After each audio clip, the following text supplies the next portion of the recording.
Okay, getting into a really another useful plot when it comes to bivariate analysis. Really, I almost think of it as the modern day scatter plot, really the go-to plot for your bivariate analysis when you know which two you really want to examine in depth.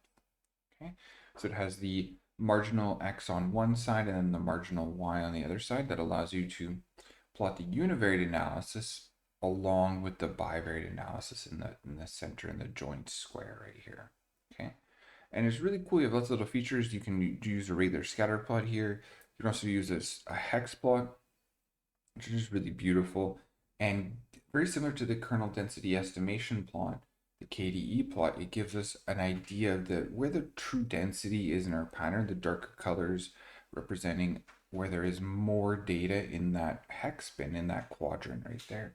Okay, and at where there's less data and stuff like this. But you can also tell with the univariate analysis, you get a sense just from this alone, really, here's the most dense place in this univariate, and then right here would be this one. So somewhere those cross section, you could do this great with a scatter plot, then it's supplement it with these marginal univariate analysis.